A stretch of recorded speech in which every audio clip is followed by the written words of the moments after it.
Hello, my name is Matthew Megura. I'm a second-year combined student in the Master of Environmental Science program. Today I will be presenting Better Poison is the Cure, Fossil Fuel Companies' Framing on Climate Change and Annual Reports.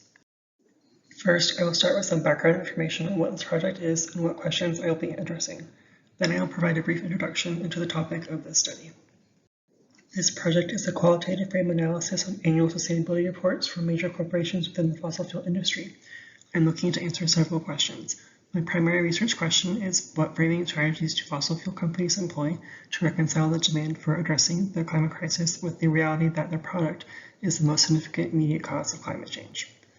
My secondary questions are as follows. How do the fossil fuel companies define and diagnose the problem of climate change, if at all? How do fossil fuel companies evaluate the problem of climate change, meaning what moral judgments do they make, and what solutions to climate change do they propose? This research is relevant because the fossil fuel industry has a tenuous history of not disclosing information regarding climate change. However, now that the public and shareholders are involved, the industry is being more forthcoming with information.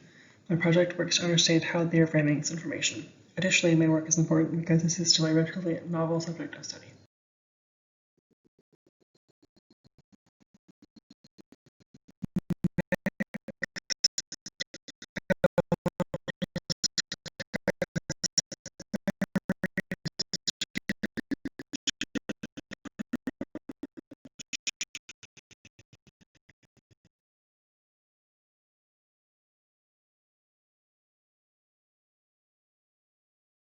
First off, what are frames?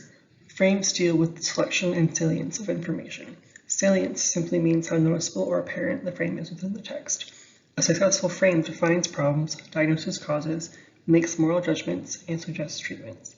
Furthermore, frames help to convey ideas and shape how the audience perceives information. For my theoretical approach, I draw from the critical theories of Herbert Marcuse. According to Marcuse, the development of technology, in this case the fossil fuel industry at large, is meant to maintain the status quo and keep power with those who already have it. Additionally, compliance with the system hinders any potential actions or ideas that could result in a substantially different and potentially improved society. In this case, fossil fuels and any associated technologies are used and prioritized in order to preserve the current system of energy so that the social actors in power benefit and so that any possible alternatives are seen as major challenges to the status quo. Drawing upon this theory, I expect that the fossil fuel companies examined will downplay or ignore climate change and instead focus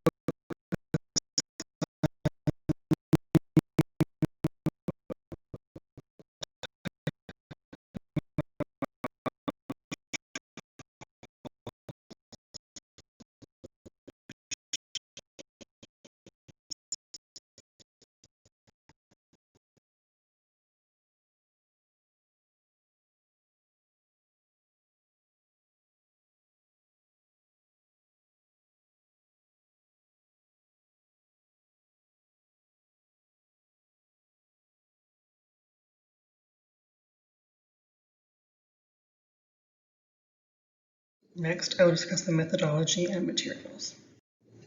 My data analysis used content analysis and a qualitative frame analysis.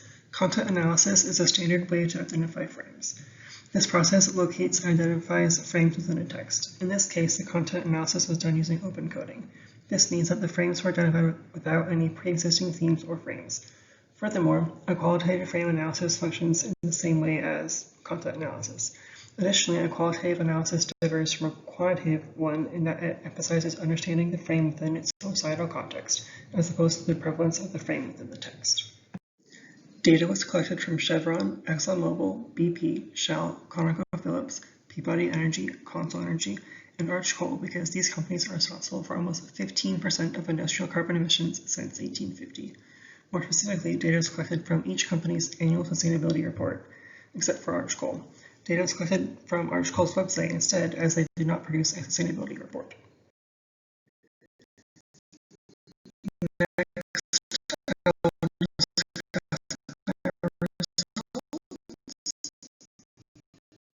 The major frames I identified are techno-optimism, or the belief that innovative technologies and fuels can help solve the issue of climate change, adherence to established regulations and standards, source necessity, or the notion that the fossil fuel industry provides a necessary service that improves the quality of life for many people, significant partnerships, or participation in other organizations that do work to benefit the environment, and alternative fuels, or the exploration of renewable energy sources or cleaner non-renewable sources as a supplement for fossil fuels.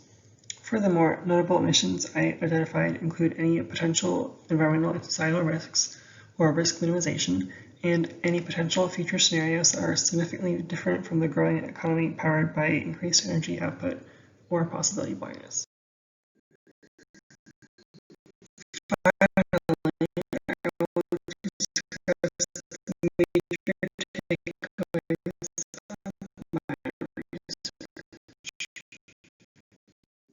Aside from the major frames and emissions I just discussed, the major takeaways from my research are as follows. The most common frames used were techno-optimism and service necessity, which were each used by every company studied. The industry's plan for the future seems to be to continue as is, meet regulations, and develop better technology. More focus is placed on positive impacts from the industry or successes they have had in mitigation attempts and regulation adherence rather than on damages done or contributions to climate change. Possibility blindness implies the only way forward is with fossil fuels. And finally, the industry, for the most part, does not define or diagnose climate change. Climate change is mentioned and acknowledged in some of the reports, but is then glossed over as the frames used